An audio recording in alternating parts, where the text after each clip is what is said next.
in this weather. Mexican officials closed the border. Tokyo was battered by the largest hailstorm on record. Here in New Delhi, it's snowing. In Nova Scotia, the ocean rose by 25 feet. Go live to Los Angeles. What you see is happening now. Twister in Los Angeles. Just massive. There is a wall of water coming towards New York City. Everybody, get out of here, people.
this week are to hold a summit that could lead to an anti-American European superstate.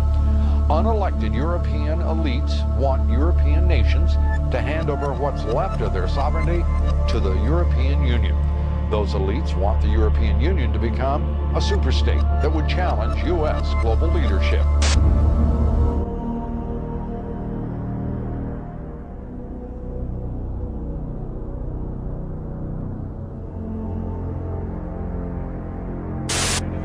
European leaders are gathering and conspiring to form a power bloc to counter the United States, a European superstate set up by European treaty.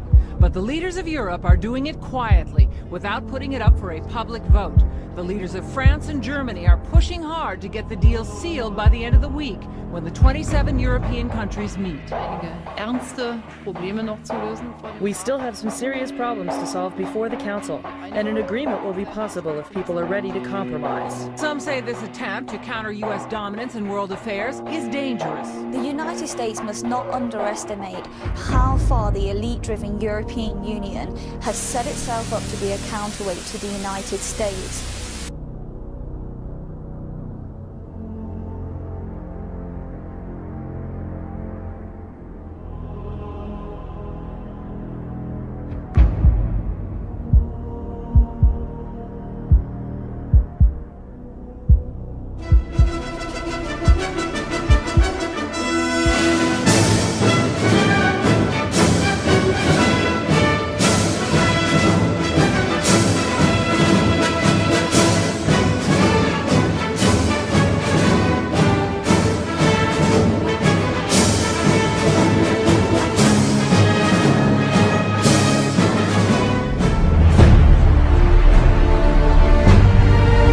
Today, Rome is still a capital.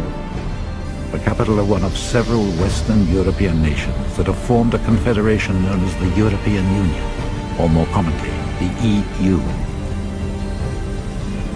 The EU is dynamic. It upholds the ideal of a united Europe by integrating its member nations economically and politically. It adheres to common policies in trade, in agriculture. It fosters a single European monetary system for all of the member nations. It supports a multinational parliament. Should the EU decide to build a united Europe army, it will emerge as the Roman Empire of the 21st century. Remarkably, the whole EU operation was foreseen some 2,600 years ago. It happened in Babylon.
European Commission chief José Manuel Barroso says the European Union is facing the biggest crisis in its history. This is not a sprint, but a marathon. The task of building a union of stability and responsibility is not only about this. The economic look we face is very difficult. Barroso was delivering his annual State of the Union speech in the European Parliament in Strasbourg, France. Barroso said more unification is critical to EU's survival, adding it was both possible and necessary to overcome EU's debt crisis. Referring to the Eurozone's most debt-ridden country, Greece, the European Commission president said the country would remain a member of the Euro single currency.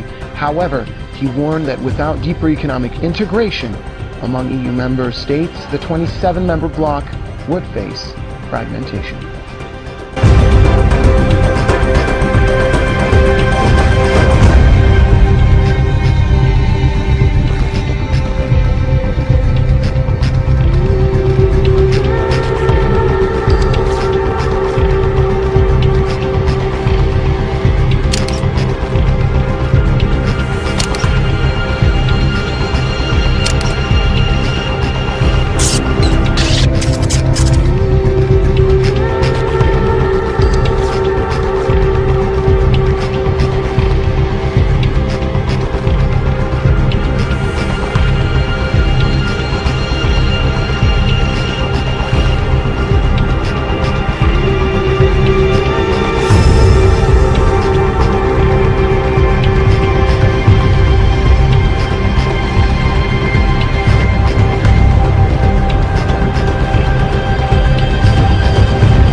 To discuss the EU financial crisis more, we're joined by journalist and broadcaster Mr. Max Kaiser, who's on the line with us from Paris. Mr. Kaiser, welcome to the program.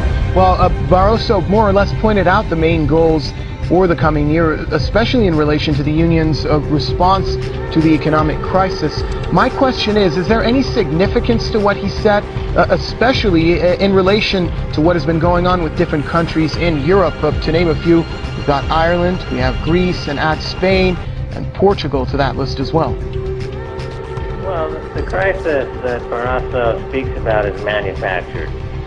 It's manufactured by banks in Europe and banks in the United States and the United Kingdom to bring in more centralization, to bring in more unification, because it creates more fees and more opportunities for banks.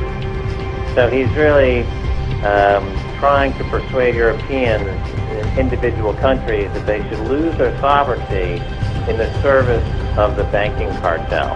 And Barroso is simply making it easier for outside bankers to attack individual European countries in the service of creating a more unified European financial system in which a few bankers will get extraordinarily rich and all the individual countries will lose their sovereignty. So Barroso is merely engaging in what's called disaster capitalism. They create a crisis in order to extract wealth and to steal more money from people using chaos and taxes. So this is more of the same.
world's most secretive meetings is taking place in Spain this year, and the heat hasn't dissuaded the protesters from turning out. They rallied under banners reading "Enough Slavery" and Bilderberg Group, secret rulers of the world. This year's Bilderberg meeting has drawn protesters not just from Spain but from all over Europe and the world. What bothers them is the veil of secrecy that's been drawn over this sunny seaside resort.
is more than one small country.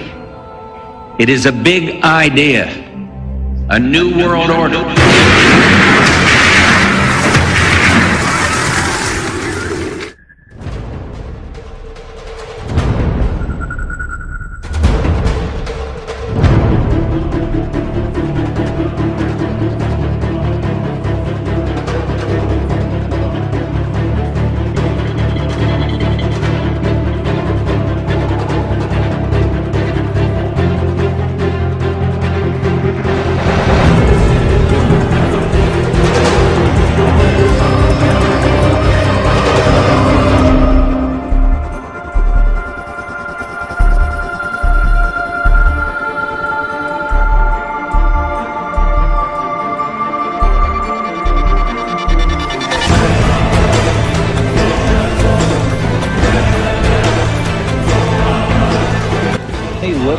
Organizations, including the United Nations, are pursuing the development of a one-world religious organization.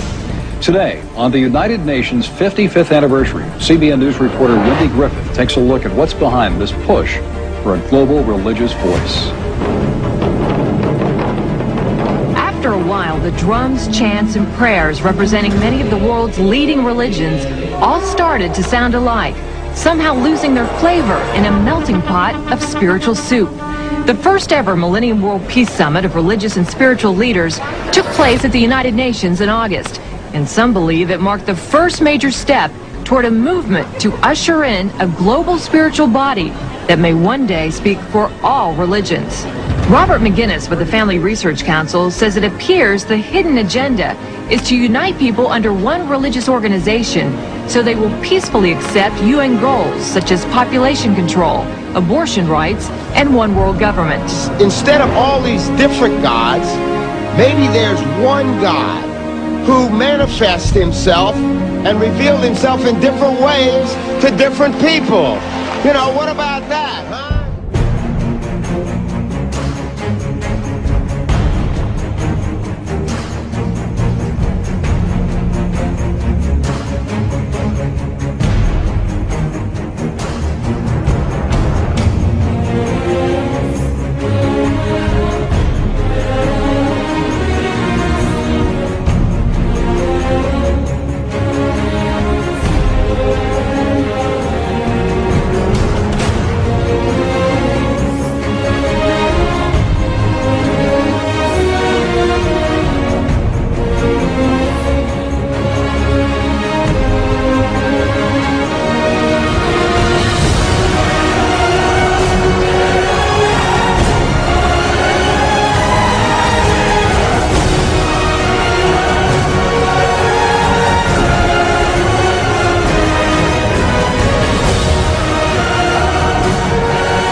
calls for Central World Bank to be set up.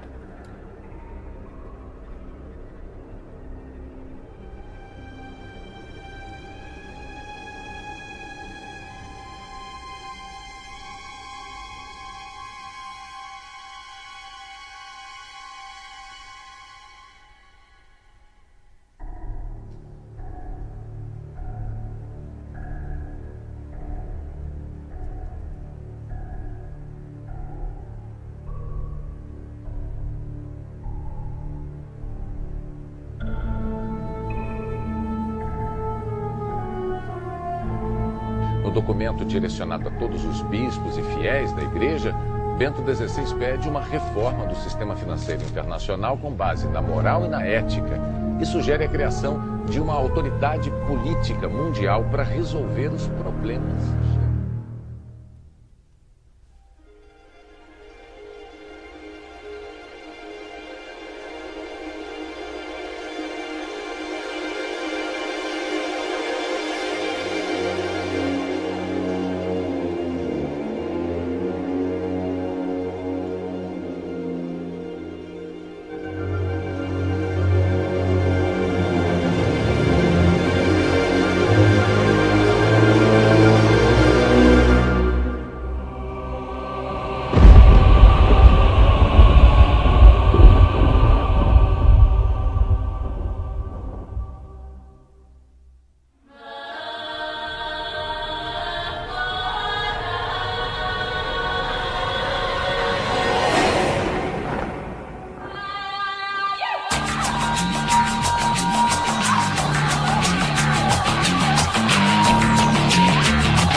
A continuación, uno por uno, 13 líderes religiosos y un no creyente renovaron en nombre de todos su compromiso por construir la paz. Benedicto XVI fue uno de ellos. Mai più violenza, mai più guerra, mai più terrorismo. In nome di Dio, ogni religione porti sulla terra giustizia e pace, perdono e vita, amore. Antes de terminar fueron liberadas varias palomas blancas, símbolo de la paz. Luego, Benedicto XVI agradeció a todos haber participado en esta jornada de diálogo, reflexión y amistad entre las religiones a favor de la paz, y se despidió de los líderes.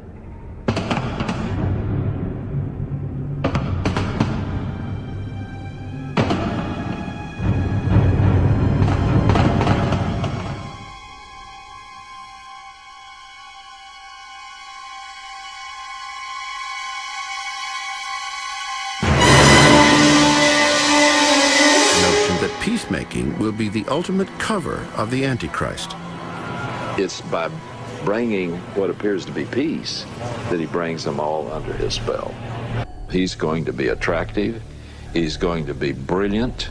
He's going to have supernatural intelligence and supernatural powers. He will be one of the first in history to truly be a world leader. I mean, control the world. He's going to use all the modern speak. We love everybody, everybody's good, everybody's okay. Let's all join together and be one. And the average man and woman are going to look at him and say, this guy is a great guy.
beginning of February 2007, the Israel Antiquities Authority began excavating just outside the Temple Mount compound near Al-Aqsa Mosque and the Western Wall. The authority says this work was in preparation for the erection of a permanent ramp leading to one of the Temple Mount gates. All the work conducted here is absolutely outside the limits of the Temple Mount. We're standing about 50 meters from the wall. Nothing will be conducted within the area of the wall. The Muslim community in the Palestinian areas and Israel was enraged. It's the third incident in a month involving archaeological digging close to Al-Aqsa Mosque, and Muslim leaders claim more covert operations are taking place. I want the whole world to hear me. Al-Aqsa is in danger. Al-Aqsa is in danger. As God is my witness, I tell you, someone is conspiring to destroy Al-Aqsa.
Atlantic. Cyclones bring death to hundreds of thousands in Asia.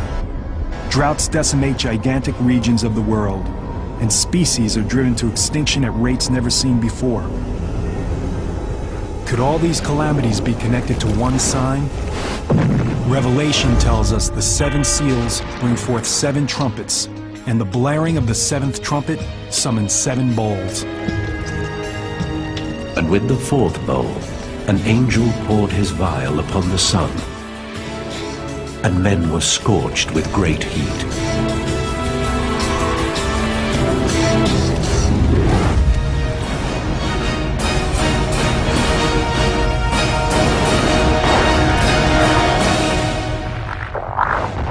Heat, the sun scorching mankind.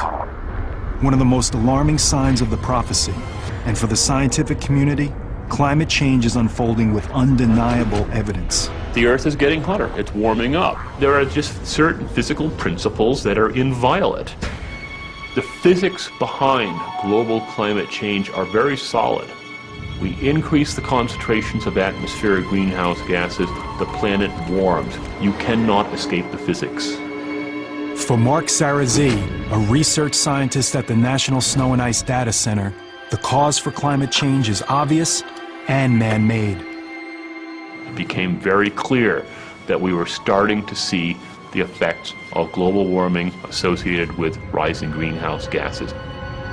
Everything that we're doing in our activities, whether it's building new cities, putting up agricultural lands, whether it's driving vehicles and putting gases into the atmosphere that we know help warm the planet further, we are causing this planet to warm.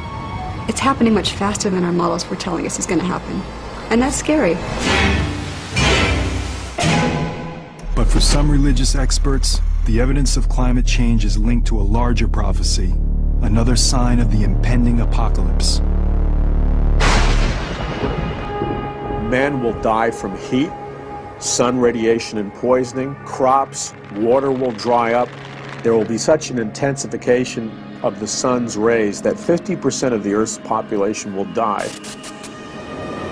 We're seeing natural disasters, unprecedented. When you see on the evening news somebody sitting in the upstairs of their home because the downstairs is flooded out, I mean, it's frightening.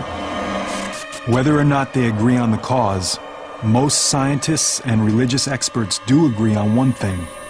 Our planet is heating up, and the effects are catastrophic. It's not a matter of if, it's just a matter of when.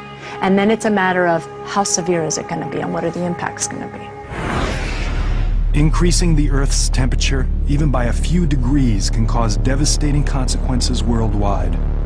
The change is going on very, very quickly. We're going to see a rise in sea level. We are going to see very likely more intense hurricanes. We're going to see increasing drought. You're going to see strife. You're going to see conflict. Increased terrorism as a result of global warming, it's in there in the possibilities. A rise in temperatures would set off a chain reaction. What we're going to be seeing is that rate of sea level rise is going to accelerate. Why is it going to accelerate? Largely because we're going to see increasing meltdown of the Earth's glaciers and ice caps.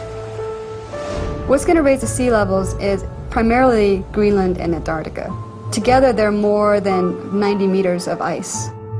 A small rise in sea level, just 10 meters, would submerge much of Florida and the East Coast. It would displace 25% of the entire population of the United States. You might want to consider not living in a low-lying coastal area if you're intending to hold on to your land for a while, because that land might be gone. Some scientists postulate an even more extreme rise in sea levels, up to 90 meters. That would create a truly biblical catastrophe. London, Venice, Amsterdam, Berlin, even Paris would be underwater. Once you force a climate system with greenhouse gases, with what's been observed over the past 100 or so years, you get this amplified warming. At the same time, the Earth will be ravaged by fearsome superstorms. Hurricanes feed on warm ocean water. The oceans are warming up. And so therefore it makes sense that we ought to see more intense hurricanes as we move into the future. We're going to see more intense or extreme weather events of other types, for example, thunderstorms. We put this all together and we're seeing a picture of change that humankind is going to have to deal with. People in developing countries would be affected first. Hundreds of thousands could perish. But nations like the United States are far from immune. I think we have this arrogance that, oh, in the Western world we're fine, you know, we can deal with any sort of climate change. But, you know, you can look at things like Katrina happening, and we weren't prepared for that. But the reality is I think we're all vulnerable on the planet.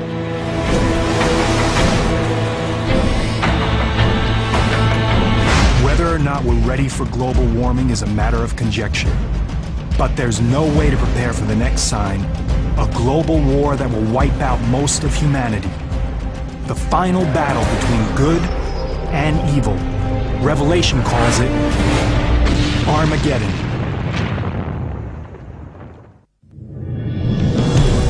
The final mystery of the seven signs is extremely complex. The book of Revelation is full of dreamlike symbolic imagery and hidden clues. Bible prophecy is really advanced intelligence from the mind of an all-knowing, all-seeing God. Just like intelligence at the CIA, where you have a little piece of information from one source and a little piece from another, and you have to put it together and connect the dots. Bible prophecy is this way also. Another factor adding to the complexity of the seven signs is that there are more than 7 disasters contained within the seven signs. We've got 3 sets of 7 judgments. 7 seems to be the perfect number. It's referred to the number that relates to God, as opposed to the Antichrist, whose number is 666. There is more than one interpretation of the prophecy, which is why others have abused it to mislead followers to their own deaths.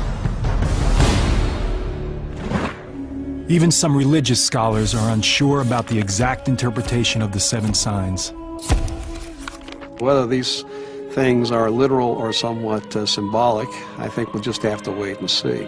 We've had plagues, we've had famines previously in human history, so whether these are the exact things that God is bringing about in this age to prepare for this generation, having these judgments, that is just something that we can't speculate on.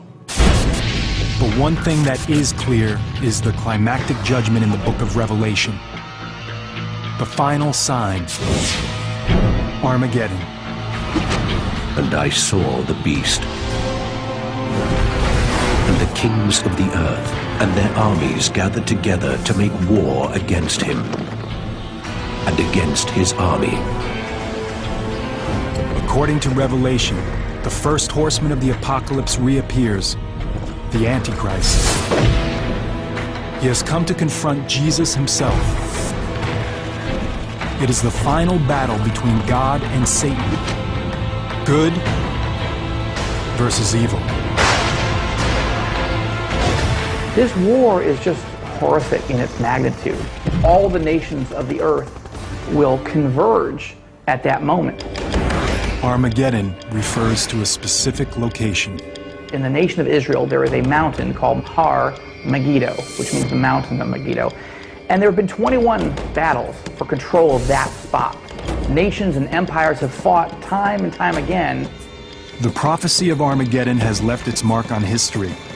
Some of those battles are fought by crusaders from the 11th through the 13th century. Many of these Christian warriors believe they are, in fact, fulfilling the violent prophecy of the seven signs. The Crusades were literally seen as a working out of the prophecies of Revelation, because they were armies under the cross of Christ, moving into the Holy Land, the site of the Battle of Armageddon, and doing battle with infidel armies who they saw as diabolical.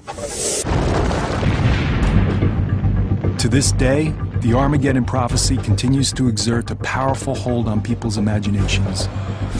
Some of the more knowledgeable believers in the prophecy think we could be on the verge of Armageddon today.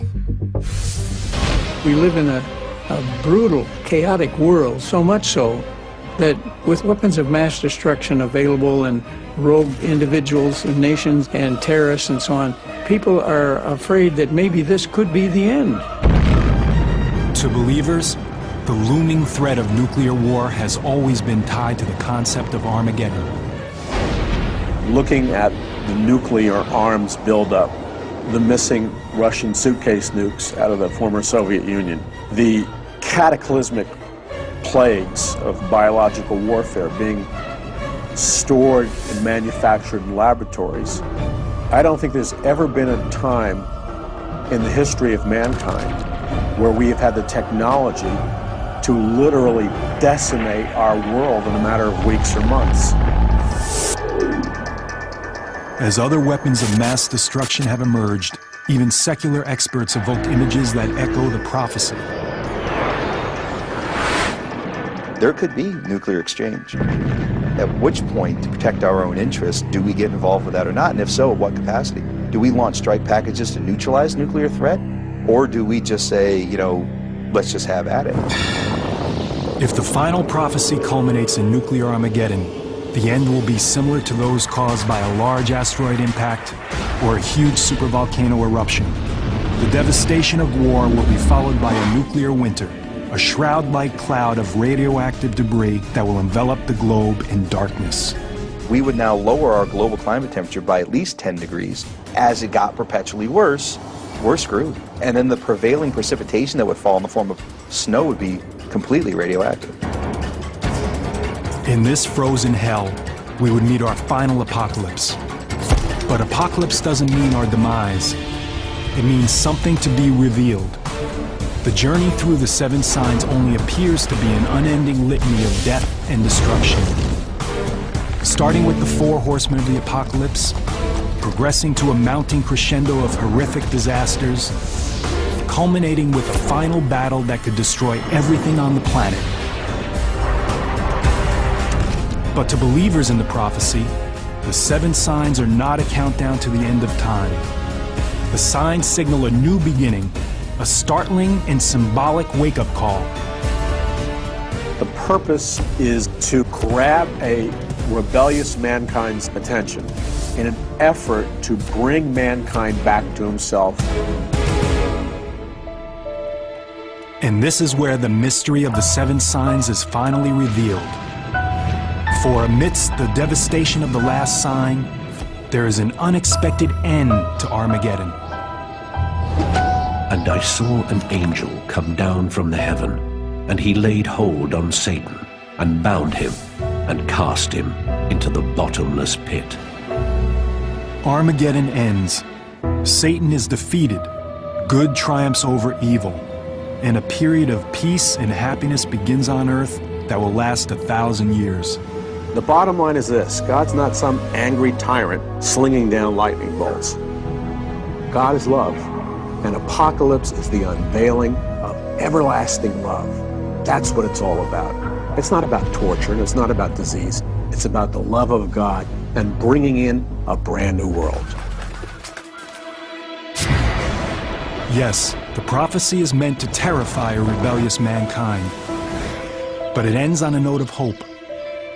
That deep human need for hope is one of the main reasons why the seven signs are still relevant today. The book of Revelation has never been read with more earnest true belief than it is today.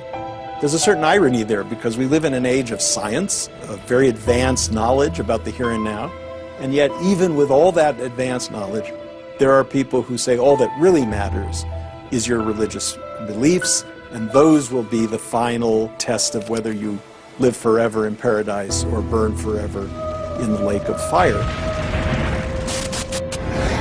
Are the seven signs unfolding now? Despite all the evidence, it's still impossible to tell for sure. But there's one thing that can be said. The prophecy is every bit as powerful now as it was the very day it was written.